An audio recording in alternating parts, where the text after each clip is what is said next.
Hello again, it's Martin North and John Adams in the interests of the people.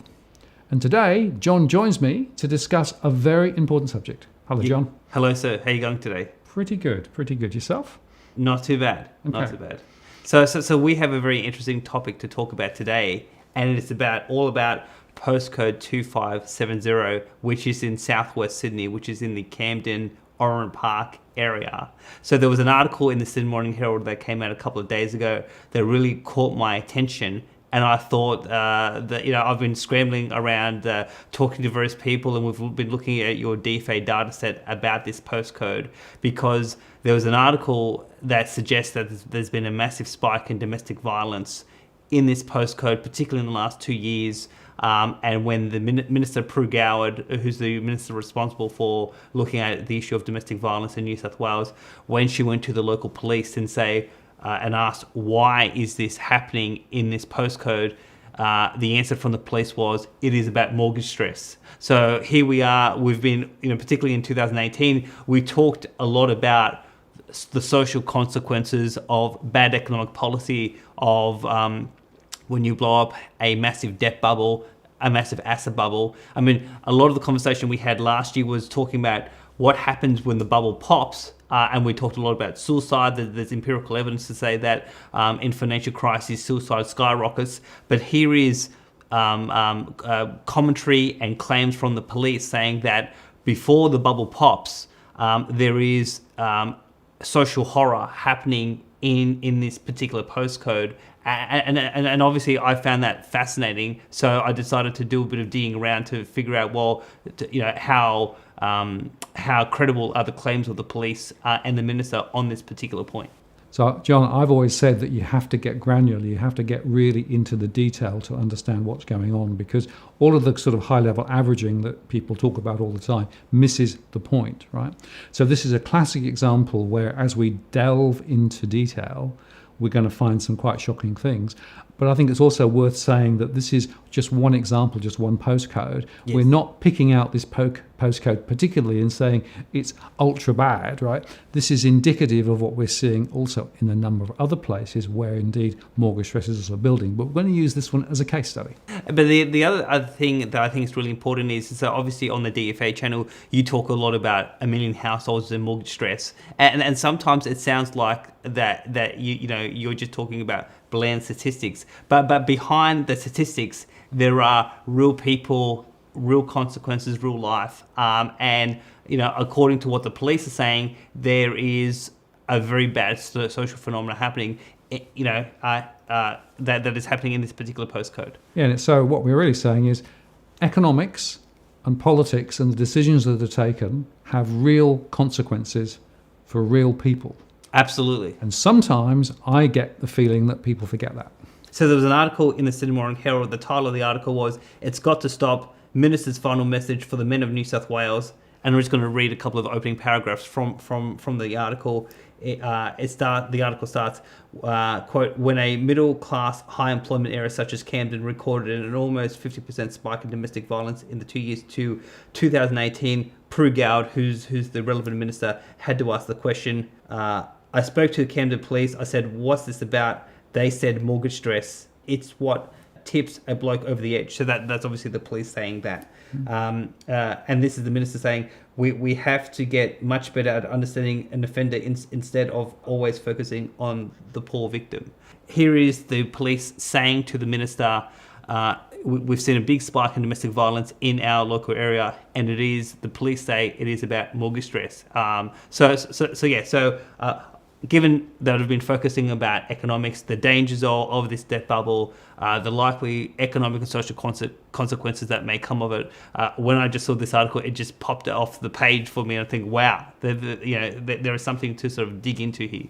And it's worth saying that this postcode is not what you would regard it right at the bottom of the scale in terms of income or other things, right? This is quite an affluent postcode, relatively speaking, and we'll go into that in more detail. But also, we know that home prices there have been quite accelerated over the last little while, right? So it's pretty expensive to live there and effectively buy a place there. So this is a real, hot meat and potatoes postcode, right? Where right there at the service level, on the ground, mortgage stress is having consequences. Yes.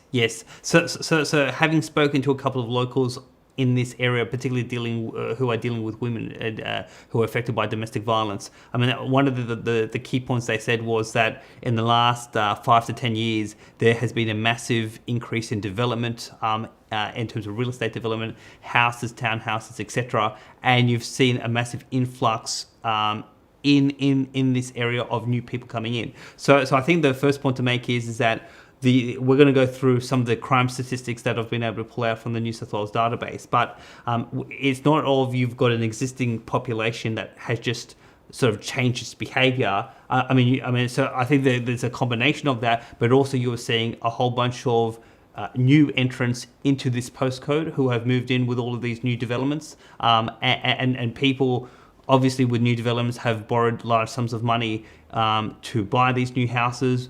And according to the police, some of these people who have got way too much debt or who are suffering from rental stress potentially could be, suffering under that stress, and it's leading to social domestic problems.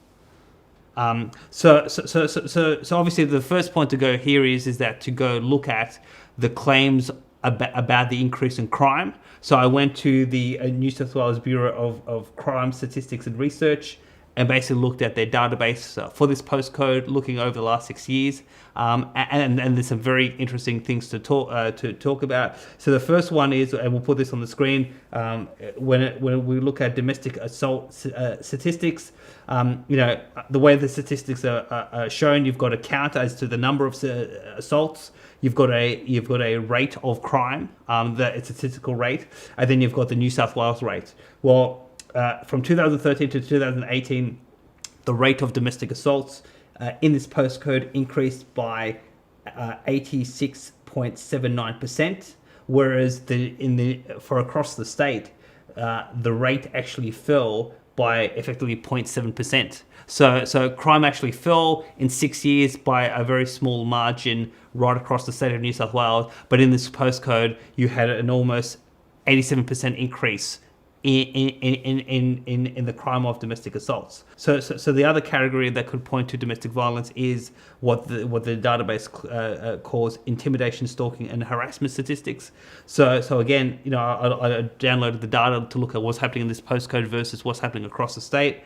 And we'll put these statistics on the screen. And basically what we can see is that from 2013 to 2018, the increase of crime under this category increased by more than 50%, and yet the New South Wales average just increased by 0.5%. So again, a massive spike in these two categories relative to what has happened right across the state. So obviously there is a social phenomena happening here that sort of justifies the concern that Minister Goward had about what is happening in the Camden Oran Park area. So that's the first part to say, well, does the statistics actually point to a normal level of criminal activity in this area? So we can say yes, it has, based on the data. So the question then becomes what is driving that phenomena? So that's where we had a conversation yesterday, and I said, can you look at your database about what is happening in this postcode? And there was a number of very revealing things that we found. Sure, yeah, that's right. So the beauty of the DFA dataset, because it goes right down to postcode level, and it has very granular information, we actually were able to pull out some quite interesting and I think quite startling pieces of information. The first one, just by way of context, is the average home price out that way is more than $700,000, right? It's grown a little bit over the last few years, although I've noticed recently that the average values have been starting to fall. Yes. And in fact, the fall in values have been quite significant in the last even 2 or 3 months. So we're on a significant turning point with regard to quite a lot of Western Sydney suburbs, including this one, and that comes through in the data set. The second piece of information was to look at mortgage stress. Now, mortgage stress is effectively trying to get at households and how they are coping with making their repayments in the context of their broader household budgets. So on a cash flow basis is enough money coming in to be able to cover all the outgoings, including the mortgage. The average across the whole country is 31% of borrowing households, and in New South Wales the average is 32%. So there is a high level of mortgage stress in this postcode, significantly higher than the average. And it's partly, I think, linked to the fact there's been a lot of new building construction over the last 2 or 3 years, a lot of very new purchasers who bought in at the top of the market when prices were right up there, and they're now beginning to slide. With big mortgages, highly leveraged. And so, not surprising perhaps, mortgage stress is a big deal. 40.7% of households are in mortgage stress in the postcode. 49% of households are in rental stress compared to the national average of 45.2%. 65 households are at risk of default in terms of their mortgage. 48.15% of households are in negative equity against the national average of 16.45%. So to be honest, when I saw that statistic in particular, that one jumped out to say if the national average is 16% and yet almost 1 in 2 households in this particular postcode is in negative equity, I mean that should be having massive implications in terms of how people think about their net wealth position. Yeah, and that's because a lot of people got 90 to 95% mortgages 18 months or 2 years ago, right? And you don't need much on the downside of property values to suddenly find that your property is worth less than the mortgage that you've got. So that for me is a very insignificant bellwether number. Yeah. So a couple of other sort of important things that I think your data was saying was that about 15.6% of households have consumer or payday loans versus the national average of 4.5%. So that's interesting in the fact that payday loans are basically high interest, very short duration type loans. So if people are struggling to pay bills and yet in order to sort of make ends meet, they're getting themselves deeper into debt by getting these payday loans. It's obviously debt compounding debt. It's sort of leading to it's sort of the financial situation of all of these houses are unraveling. So I found that statistics to be really interesting as well. And it's worth saying with payday loans, what's happened over the last 2 or 3 years is that the payday sector has shifted their focus from the Centrelink recipients, which used to be their target, but because of the tighter regulation that came in, they refocused those to people who were a little more affluent but still in financial difficulty,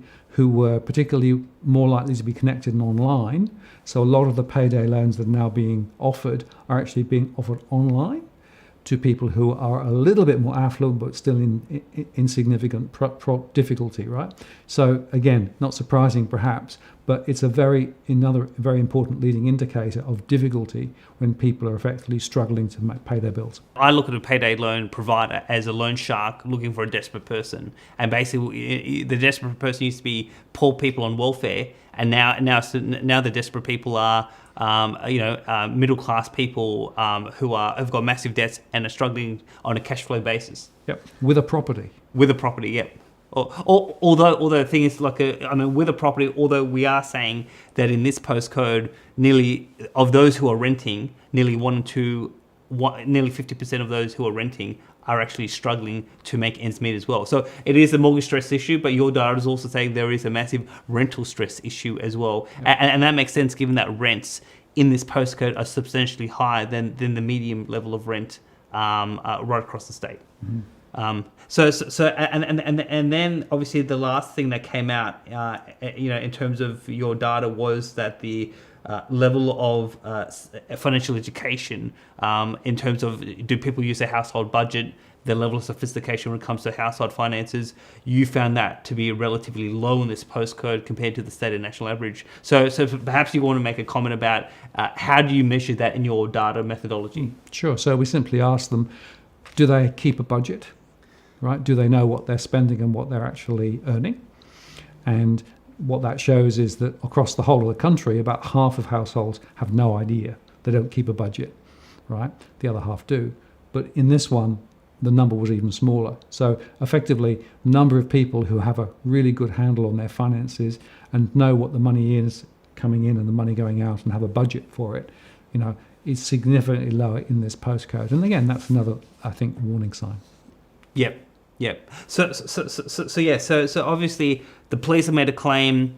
The crime statistics backs up what the police says. Your data says that effectively what the police are saying, it makes sense. But then obviously, I spoke to a member of parliament, a federal member of parliament today, and we're talking about this particular postcode, not in his electorate, but obviously he found this interesting. He said, well, was there any other factor that was potentially leading to this behaviour other than the economy? Because here you've got the Prime Minister on 7:30 report last night saying that everything's fantastic, strong economy, all of this sort of stuff. We're seeing that in particular postcodes, well, things are far from perfect. And yet, so obviously this coalition MP said, well, is there anything else? Is it alcohol? Is it drugs? Is it something else that's leading to this behaviour? So I did have a bit of a look at other crime categories to see, is there anything else at play? And to be honest, there is a sharp increase in drug-related offences in this postcode. So I think to be accurate and to be fair, I thought, look, why don't we present those statistics? So again from the Bureau of Crime Statistics and Research, the rate of crime for drug offences from 2013 to 2018 increased by 314%. 2018 saw a slight decline in that rate, but still a relatively sharp rate of increase, and that's against a state average of 38.5% for drug-related crime offences. So we are seeing some big economic phenomena happening in this postcode, but we are seeing something happening around narcotics. Now the thing is that with some of the stuff, it's kind of like it's the chicken and egg argument. I mean, is it the drugs leading to mismanagement of finances, that leading to mortgage stress, then leading to domestic violence, or is it the economics leading to bad social behaviour, then leading to domestic violence, crime, etc. So I mean, I don't know if you've looked at any causation type of relationships with your data between the economics, household finances, and social behaviour? Well, the short answer is no. It's very hard to do, right? Because essentially I'm measuring a number of different separate factors, right? But I'm not necessarily measuring correlations between factors. You'd have to do a different type of study, I think, to be able to actually delve into it in more detail to try and actually work out what was the root cause and what followed. Right? Yes. But what we can say is, here is a bunch of information that is all pointing in the same way. Yeah. And you can develop a hypothesis to say, maybe it's something to do with the financial status of those households, which is ultimately leading to a bunch of other bad behaviours.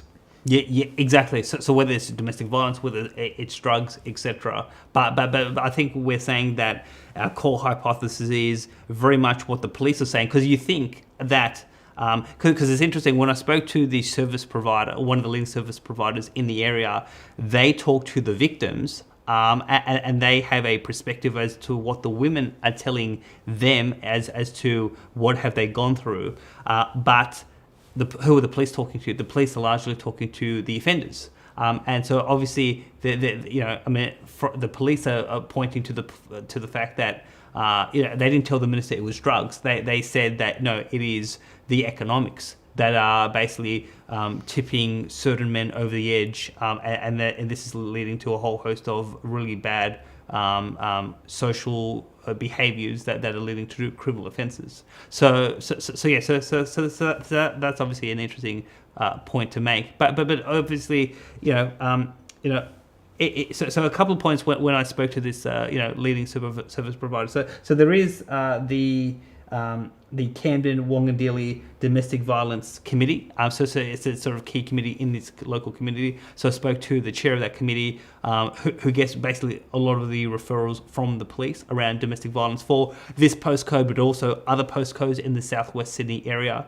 So basically, they don't necessarily focus on about finances. That they largely make sure that the women who are so this is really a women-only service, but they check to make sure that the women are okay from a safety point of view, from a physical point of view. They try to provide various support services so that they can try to get accommodation and all the other sort of relevant services that they need. Some women apparently are saying that money is an issue. And what I was told last night was that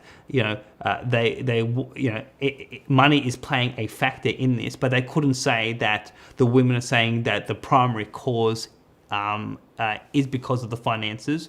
But to be honest, they're not asking women, why is this happening in your household? But the interesting, obviously, fact is, the service providers talk to the women, the police talk to the men, and obviously, asking the men, why did you do this? It is somehow the men are telling the police it's because of money.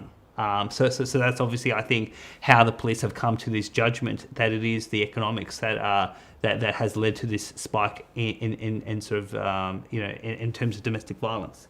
So couple of other sort of interesting points to make about what the service providers are thinking. So obviously massive increase in this social phenomena that's happening there. They don't have a lot of resources on the ground. Some women are waiting up to 8 weeks to get counselling services who are going through a horrific situation. And one thing I think it'd be fair to say is, I don't think that, my experience as being both a consultant to government, as a management consultant, but also as a bureaucrat, you always see governments in this country operate in silos. So social services will work in one silo, the police will work in one silo, service providers, third-party independents work in a silo, etc. And yet no one's really sort of taking a holistic approach to actually trying to figure out, well, what's happening in these particular communities and how do we take a holistic approach to it. So it would seem to me that that obviously the police and the service providers are effectively a reaction to an incident.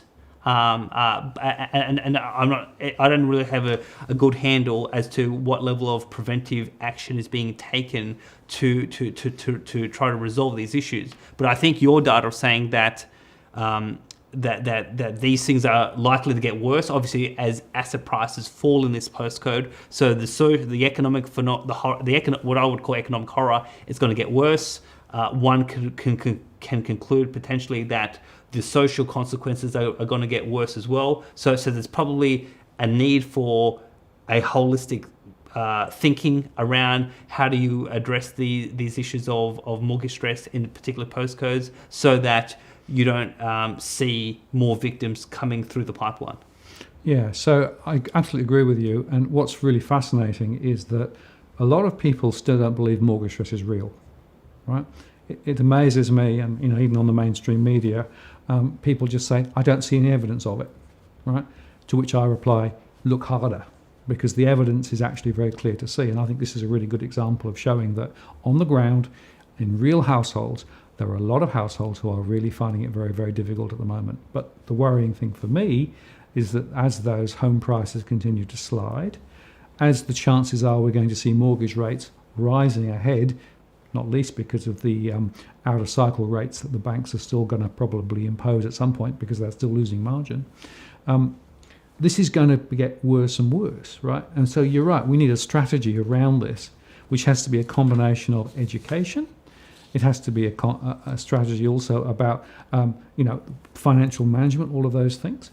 And I think we need some joined-up thinking here. Yes. So I think it's fair to say that what we're seeing now is these factors coming to play in a postcode where there's a whole bunch of new property. And yet where there are suburbs where there is established property, there is mortgage stress, but it hasn't become acute yet. But with falling house prices, potential rise in interest rates in these more established postcodes, we are going to see a greater level of social consequences play out, and so this could be the canary in the coal mine, and we're going to see more problems manifest right across the community. As this economic Armageddon that I've been talking about starts to play it even further. Yeah, and let's be clear. There's been a lot of new building there the last few years, right? A lot of new building sites with relatively small plots, quite large properties but very small plots. Not a lot of other infrastructure development around it as well, right? But you can see this same sort of construction going on in multiple locations around most of our major cities. So we should assume that we're going to see similar problems in other areas. And as you say, this isn't just in a traditional old style location, right? This is new development. This is people moving into that new location, and so we must expect to see considerable increases in the same sort of issues as we've seen here elsewhere. Yes. So to wrap up the conversation, I mean, the name of this channel is In the Interest of the People. Now, part of the frustration I have had, but also something I've been wanting to focus on last year as well as in this year, is that there is real consequences when you get economic policy wrong. This is a microcosm of when it goes really wrong. And it comes back to me is, well, if the elite, if the establishment, if the policymakers have neglected in sort of conducting economic policy prudently, well, who is to be held accountable? Because the way society, the media, and the law says, well, it is the perpetrator on the ground who is the offender. And of course, I'm not trying to make excuses for men or women engaged who are perpetrators of domestic violence. But the question is that someone has created an environment that has exacerbated some of these issues, and those individuals who I would say in the economic establishment, the RBA, APRA, Treasury, the banks, the media, the government, etc., they have created an environment where these things have started to act out and have gotten a lot worse. And I think that to say that group of people shouldn't face some form of accountability for their actions would be, in my view, a massive injustice against the people of this country.